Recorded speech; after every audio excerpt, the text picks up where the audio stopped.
Hello, everybody.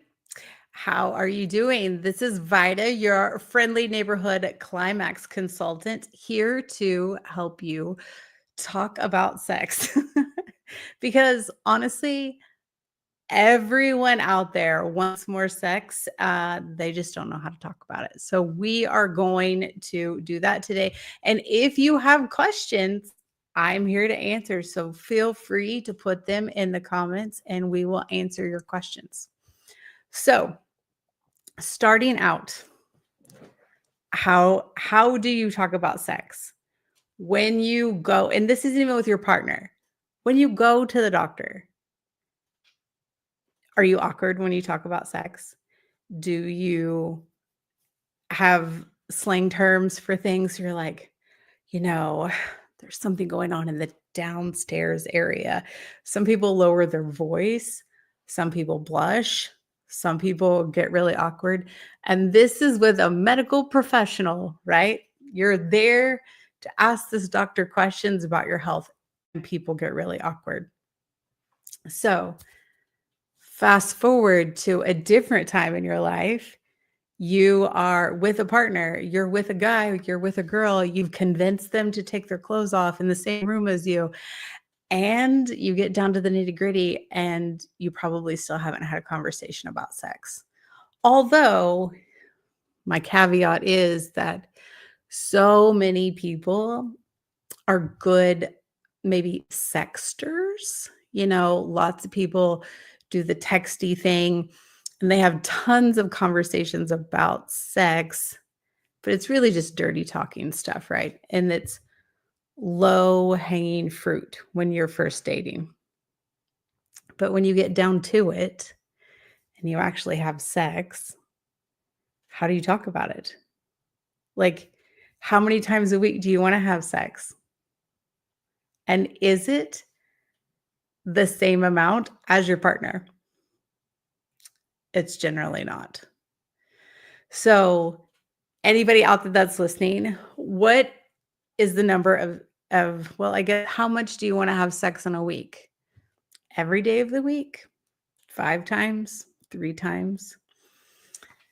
I think the average, the American average, we can always Google it, but the last time I looked, the average was once. It may be more.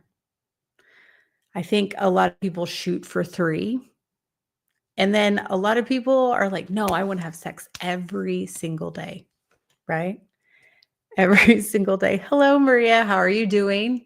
Hey, Walt.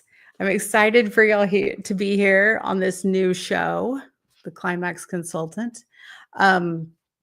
We are talking about sex and how do you talk about it and how much do you want it? So, if you decided you wanted sex more in your relationship, how would you ask for it? How would you ask for it? And are you afraid of getting shot down? Because that's a lot of people, right? I want to have, let's see. Do you want the American average, right? Do you want once a week tired sex? Most people don't. So I like to redefine sex, right? If you're just looking at, hello, everybody. Thank you all for being here. Any questions you have, throw them in there. We'll get to them. I have a few to start us off. So we were talking about how many times a week do you want sex, and do you shoot for the American average, which I think is once. And that is like an average. There are people knocking it out of the park like multiple times a day, 7 days a week. And there are people that have a big none, 0. But I think, and what I have talked to clients before about, and by clients, I mean that I do work as a sex and intimacy coach, and I also have a comedy sex podcast on top of this one. So, I could be the Climax Consulate, Jason. That might be cool too. So, if you want to have sex more, than the once a week. You have to redefine your definition of sex, right? It's not just penetrative sex, right? It's not just penetrative sex. So, does masturbation count? Does mutual masturbation count? Does watching a dirty movie together count? Like, what counts as sex for you? Because if you're only defining it as penetration, then you're missing out on a lot of stuff. So I like to have people kind of come up with like an intimacy menu, right? Figure out what counts as sex and then shoot for 3 times a week, but pick something off the menu. So if it is penetrative sex, fine. If it's mutual masturbation, fine. If it is watching a dirty movie together or reading a book out loud, are you having sex of the mind instead of the body? Like, what are you doing? Okay. Walt said he'd rather spend time at the gym, which is a different kind of, satisfaction, endorphins, all that good stuff. But, you know, I don't have time to go to the gym and have sex. So you just have to pick one. All right. Next question. I looked up the top sex questions that couples normally answer, but you know what? Screw that. Does anybody have any questions? Does anybody out there have anything that they want to ask? Because, in the anonymity of the internet, people get really bold and ask things like, do you like to be spanked? And how do you ask your partner to do that? Because there's only so much that internet research will get you. Sometimes it'll get you into some really weird areas of the internet. And so you can ask somebody. And guess what? You can ask me. Or I can look it up if I don't know. But, that's just one of the many services that's offered here. Okay, moving on. Well, I guess I should answer that. If you like to be spanked, there's nothing wrong with that. But there is a right and wrong way to be spanked. And you can actually look that up, the right and wrong way to spank someone. You can't spank in the kidney areas. You don't need to spank like around the stomach and stuff. You really kind of need to focus on the meat of the rump. And then you need to, and then you can also go like down the backs of the thighs.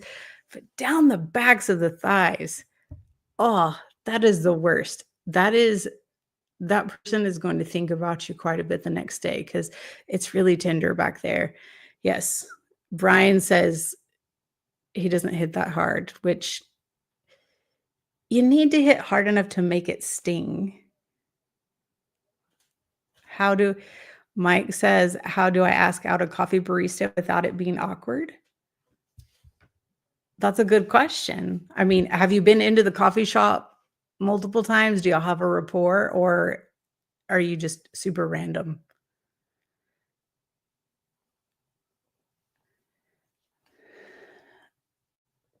If you have a rapport, Mike, then you should, say like, hey, you're awesome to talk to when we come in, and I would love to take you to dinner. Would you like to go to dinner with me? Or a movie, like whatever your banter is, right? There is rapport. Okay. So whatever your banter is, like it could be comic books, it could be, or maybe it's just coffee related. I don't know. Do you want to ask her like, hey, do you want to get out of here and go get a cup of coffee? Which I know it's silly, but maybe it'll make her laugh. If you can make a girl laugh, she'll generally be more inclined to go out with you because being funny is disarming. Let's see. I hope that helped. Let me know if it did. Let's see.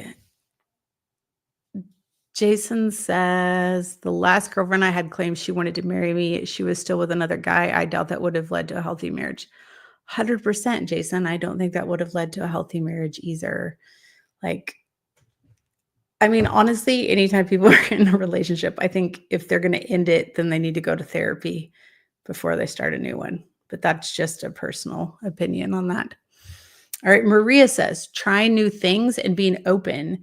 You can learn more by letting your mate, partner, husband, wife, just be adventurous.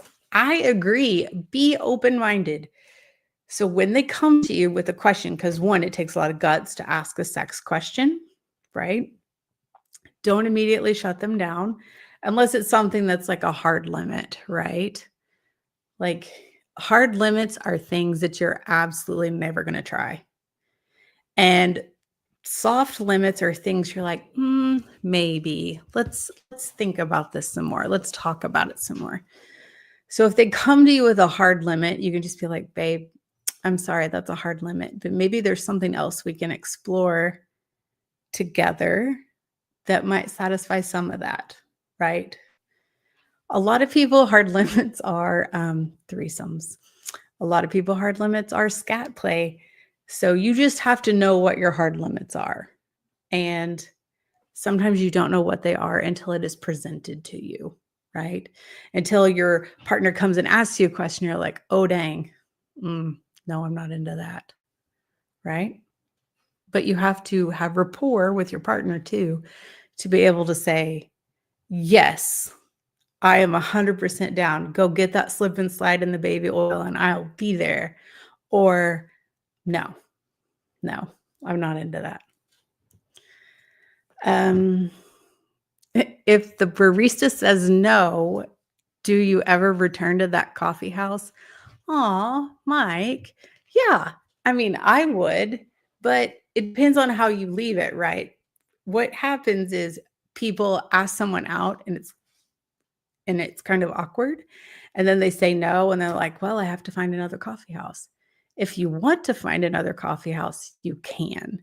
As long as when you go back in, like, let's hypothetically say she says no, and you go in there the next day, you just like, if she's waiting on you, like, hey, how's it going? And you just go right back to your coffee order rapport, right? You don't make it creepy and awkward. Don't stare at her. Don't like, get the manager called on you. Just be like a normal guy and you'll be okay. Well, okay. Maybe not a normal guy. Be better than a normal guy. And you'll be okay. All right. Maria says, create the atmosphere for it. 100%. You have to create an atmosphere with your partner, whether it's long-term, short-term, or for the night.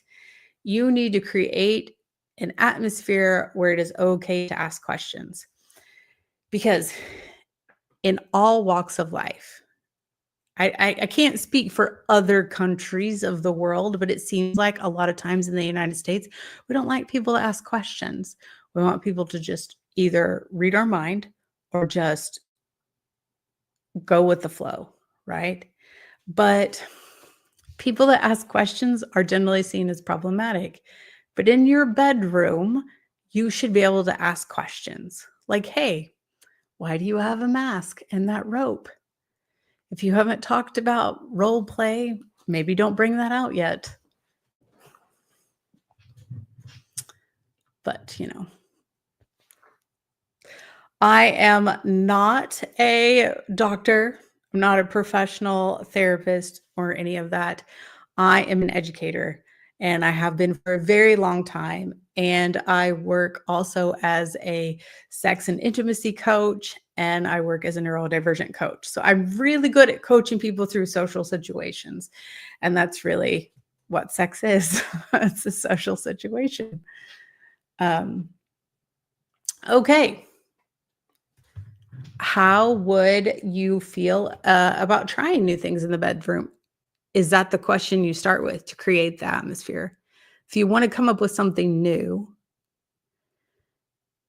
I think that it is better Okay, Monte has a question like, how do you recognize or confuse sexual tension?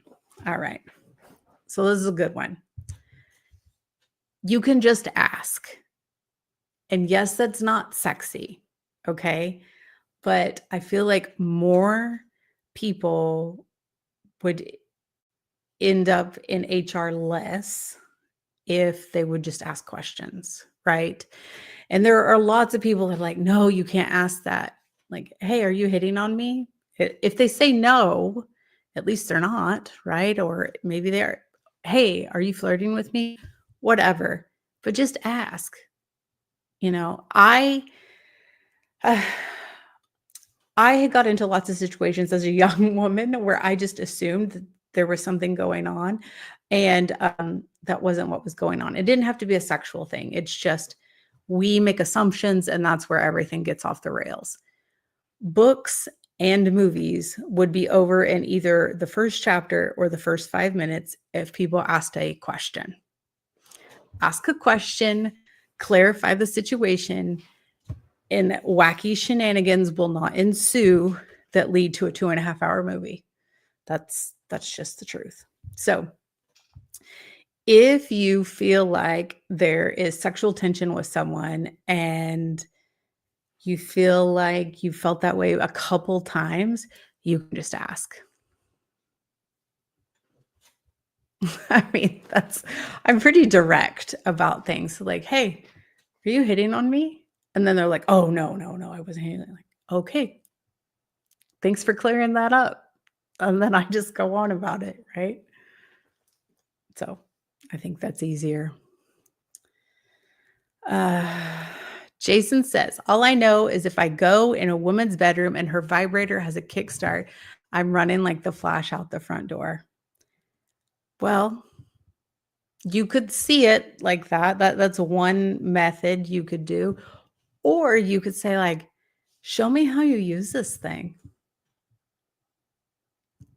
Because as long as she's not using it on you, you're good to go.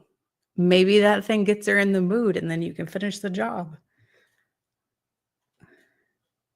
I think a lot of people are very intimidated by sex toys. And I think you should just use them as like a pinch hitter, right? You need to use them as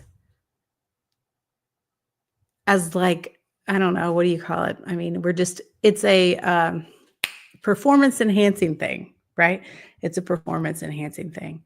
So her vibrator is not your enemy. It is your buddy. Use it on her. And then she's going to be more inclined to do the next part of that activity, which is let you touch her boobies. So you ask her. And if you don't want to use it on her, if you're intimidated, ask her to use it and let you watch.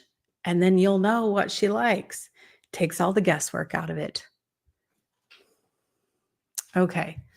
Let's see. Maria says, you have to be honest and direct and just say what you feel. I agree. Be honest and direct. Say what you feel. But people generally have a problem with that. People are afraid to be honest and direct because they're afraid of rejection, or they're carrying around some deep-seated shame about sex.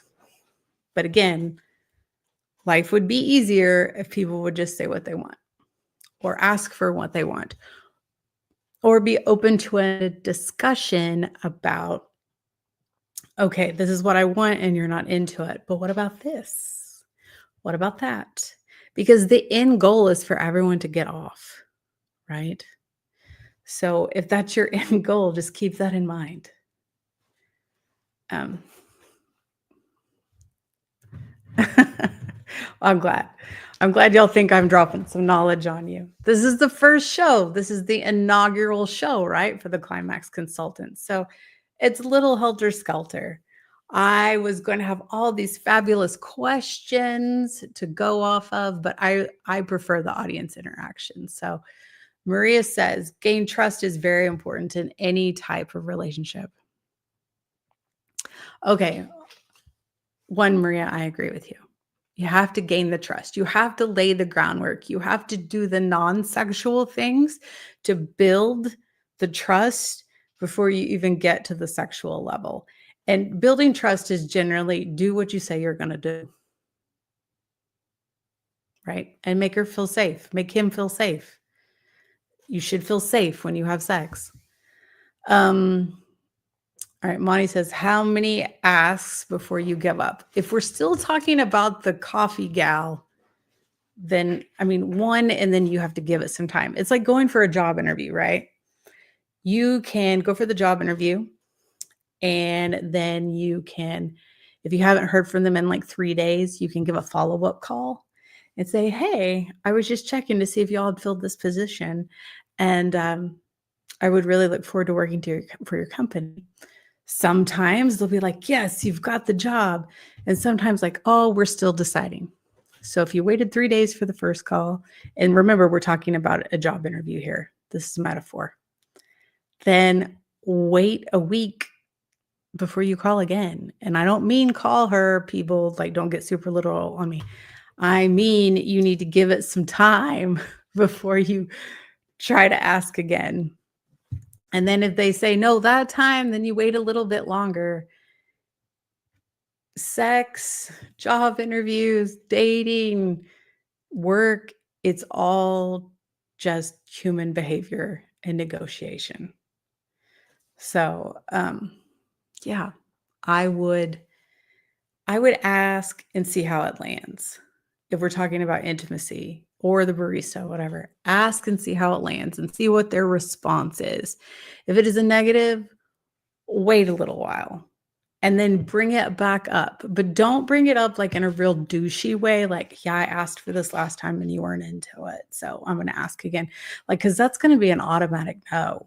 Like, you're just going to be a member of the Never Touch a Booby tribe at that point. So repackage it, because it's about packaging.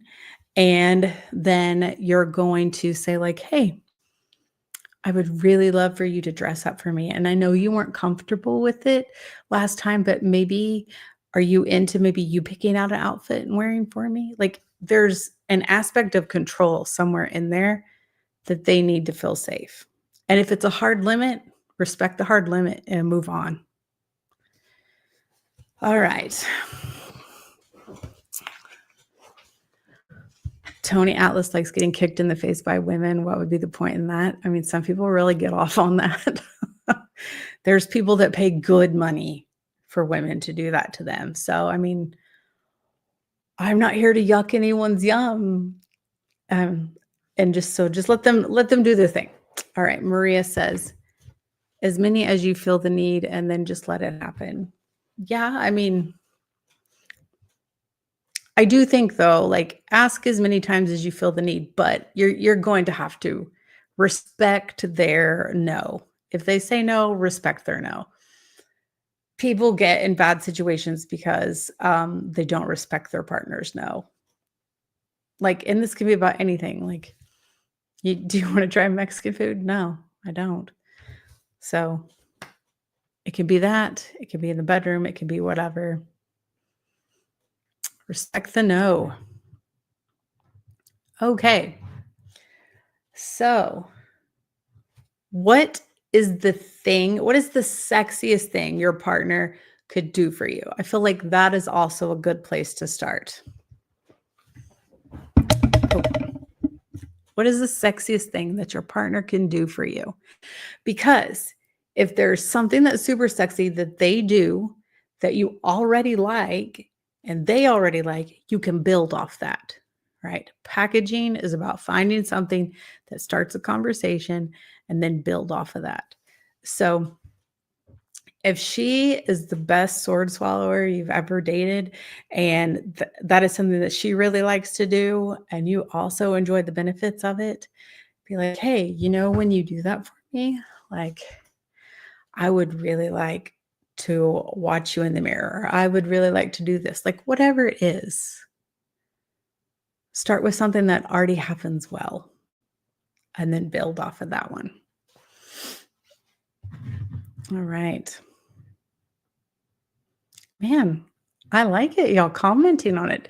It's so much more fun to teach a class when people ask. It is so much more fun to do any kind of lecture when people are participating. I'm just saying. All right, the sexiest thing that I think a partner can do for you, since no one's brave enough to answer that question quite yet, is, let's see. I think it's really sexy when people read for you, but I'm a super nerd, so like, read to me. It really didn't even have to be a dirty book. It could just be any book. Like, I just want to sit there and listen to you read. It's like, I think some of the non-sexual things are really sexy and then get me in the mood. So, let's see. Benny says he dated a woman who got turned on when I would talk about work. She was turned on by confidence and intelligence. See, not all women are like that. Not all men are like that. You have to find what works for you. But if you find something that they really like and they think is sexy, I mean, that should be like in the top 3 of your repertoire, right? Like that should be in your top 3. If she loved hearing about your work, man, I would drop little comments in here and there because really it's just foreplay at that point, right? You're just sprinkling that arousal in so that at the end of the day, you get the reward. Jason says, I used to like it when my woman would wear a sundress and nothing underneath. Jason, I think you and a lot of men like the sundress with nothing underneath. Like that's no shade. I just mean like, I think that's a big winner for a lot of people. That's what I mean. Walt says, I like it when she can do more than just lay there. Well, I mean, same, right? Nobody, like no man or woman or other wants to do it with someone that doesn't really want to be there. Like I could get a blow up doll if I wanted that, right? I picked a human person with, uh, all the parts so that they would do something with all of this, right? Yeah. Maria says, when you both are so into it and the sexual peak keeps climbing. Yes. When you are both really into it, there is no top of the mountain. You just keep going up. And if you are adventurous and open-minded, that generally leads to a lot of fun exploration and open conversations. Like honestly, going on a road trip and just asking a bunch of like sexual questions is one, an adventure because you never know what you're going to find. And 2, it's really good foreplay so that whenever you get to the end of wherever you're going on this road trip, it's generally a good time on whatever motel room you stop at.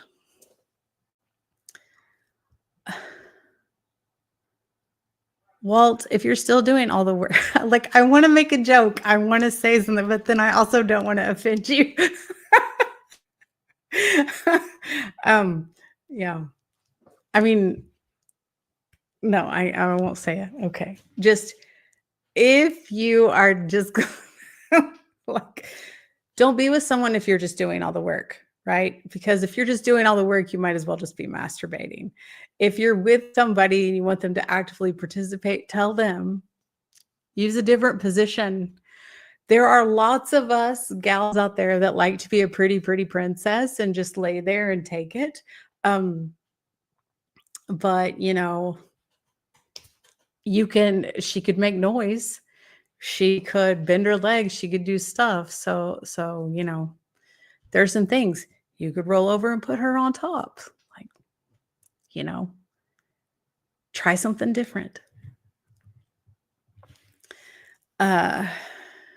Jason says, for some reason, when my girlfriend would act like a goofball, it was a turn on. Of course it's a turn on when she acted like a goofball because she was being authentic and she wasn't being a fake girl, right?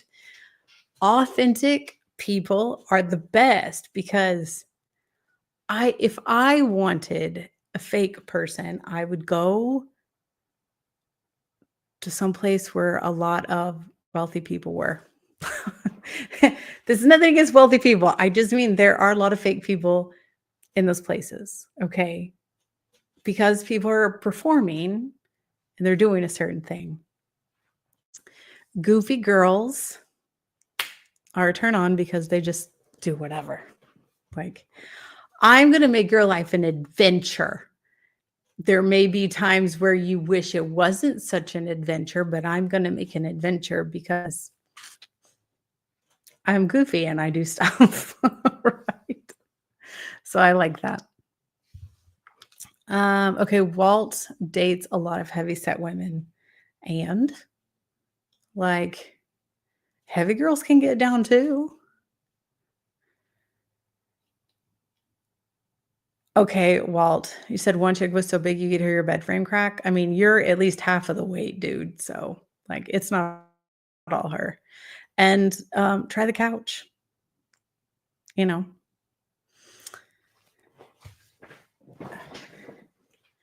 pretentious attitudes and vapid behavior are definite turnoffs. They are for you. And I don't mean anything by that. I just mean that there are some guys that probably really get going by that. Some gals that really get going by like that. You just never know. There is literally someone out there for everyone. For every weird kink that you've ever heard, there is someone that is happy to put on that gimp suit. So just know that. But I'm glad that you know your turn-ons and turn-offs, because I don't think a lot of people understand that or are not mentally calculating that list as they move through adulthood. Like, ooh, I really like that. Or no, I don't like that. I don't like people that act like that. Or I do like this. Most of the time, we know what we don't like before we know what we do like. If I ask you, what do you want for dinner? And this is not a girl guy joke. If I ask you what you want for dinner and you say, I don't know, tell me what you don't want for dinner, because I guarantee there's some things on that list that you do know. All right. Maria says, make it a sexual place and explore it. Be creative. Agreed. And also, here's the other thing. Guys explore their bodies all the time. From the time they're first realizing that they got a dick, right? They're exploring it all the time. Women, not so much.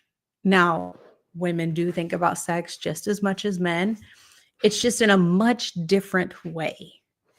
And so a woman that is exploring her body by herself, that has sex toys, that knows what she likes, stuff like that, that is because she's taking control of her own orgasm, and she's probably already given herself several before you've even walked in the room. And she's going to be more open-minded to certain things because she's curating her sexual desire every day. And you have to make her feel safe enough to do that. You make your girl feel safe and secure in you, that you're not going to hurt her and like be just a douchebag, and more other things will come for you. Okay. I'm just saying. And it's the same for girls with guys. To be safe enough to be vulnerable for sex, you have to cultivate that safety. That's just my opinion.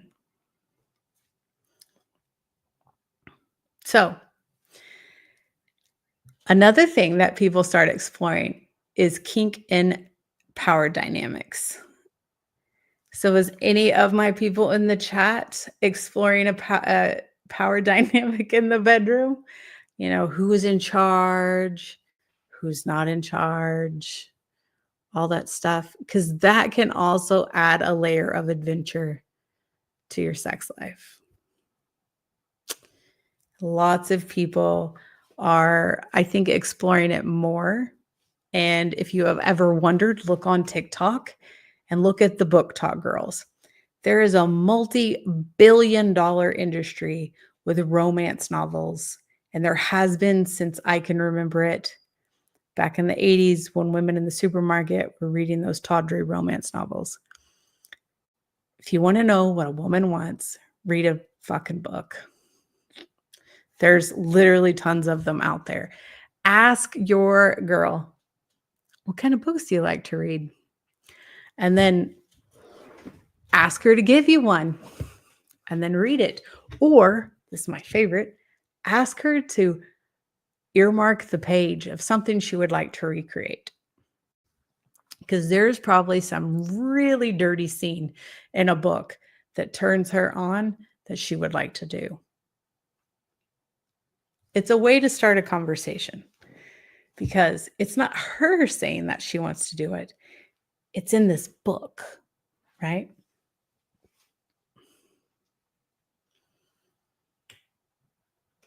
Maria says, just take turns and be expressive. That's true. That's true. People need to take turns and they need to be expressive. But I mean, we have people that can't, like, even in their couples, they can't talk about sex without getting like giggly 13-year-old boys. And that's not necessarily a bad thing if you're a 13-year-old boy. But if you're grown up enough to get naked with somebody and have sex, you're grown up enough to have a conversation about sex. And so we need to normalize that. That's what I really want to do. That's what I do with the other podcast that I have, the Sex Symbol podcast. We're just trying to start conversations. It's generally us being goofy, but it's just starting conversations. This is just another outlet for my goofiness and to help you guys talk about stuff. If at the end of the day, the only thing you're talking about is this weird blonde chick that we saw on the internet talking about sex, that's fine. At least I started a conversation. Maybe it leads to some other stuff, but maybe it leads to some really good stuff too.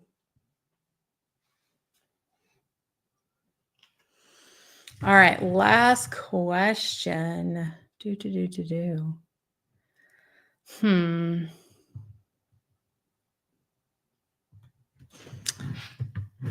Well, do y'all have a question for me?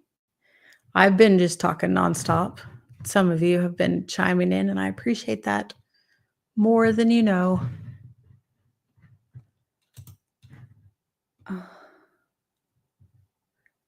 I asked ChatGPT what the top sex questions were. I wasn't impressed. Nope. Everybody wants to know about frequency. And what I asked it was the top sex questions people ask a therapist. Everybody wants to talk about frequency. How many times a week do you have sex? So that's a big one. Is it normal to fantasize about people? That's another one. Oh, Jason, I'm sure you'll think of something. Let's see. And y'all can always bring it to next week's show because this is going to be a weekly show until people shut it down. Okay, so how often do we want to have sex? Let's see. Is it normal to fantasize about other people? Can we reignite our sex life after having kids? Yes, you can. Yes, it's okay to fantasize about people and have sex as much as you feel safe and into it to do it. Maria says, just take the time limit off of how long, how many days, etc. Oh, I agree. People are operating in a lack mentality, right? So they're like, oh, I haven't had sex in forever. And it's like, I mean, you could have sex with yourself. Like, it's not your partner's responsibility, right? So you could have sex with yourself anytime you want. So there's not a lack of sex. There's a lack of the kind of sex that you want. That's different.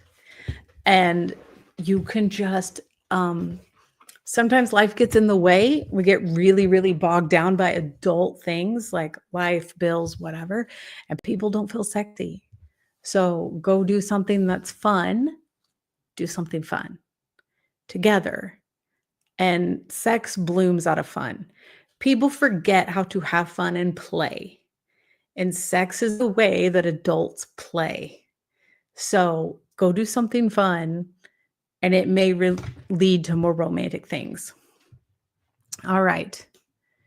Benny says, is it safe to say better quality leads to more quantity? Yeah. I mean, it depends, right? Lousy sex is still sex. But if you have a really good experience, oh, you want to recreate that more, right? I feel like everybody's chasing a high with sex. And that's what sex is. It's like people that go to the gym all the time and like, "Oh, I feel so good after the gym," and that's the reason they go to the gym. Well, people have sex because of how it makes them feel. And so their good sex makes you want more sex. Yeah. So I think that's fair.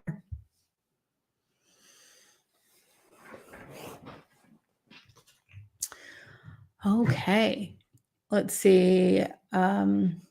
Why does sex feel routine or boring? Because you're just going through the motions and you're not having fun and you're not having an adventure. Boring sex is not fun sex. So if you do the same position every time and it's okay, a lot of people turn it into their nighttime routine, right? They like eat dinner, they shower, they do whatever, they brush their teeth. And right before they go to sleep, they have sex. If it's part of something like that, it can very easily get boring. If it's still you can still make it fun if it's right before bed. Um, but if it's boring for you, flip your routine on its end. Instead of having nighttime sex, have morning sex. Have afternoon sex. Like just vary the time. Like vary the activity. And here's a novel idea. Doesn't matter if you're a girl or a guy. Maybe just do something for your partner and don't expect anything in return and see what kind of energy grows out of that. So, for all of you out there that joined in tonight, I super appreciate you for being here with me on this wild ride of the inaugural show of the Climax Consultants. I promise it will get better because, good things take time and practice. And I will see you next week. And so bring your questions, all right? Because that's your homework. Bring your questions. See you later.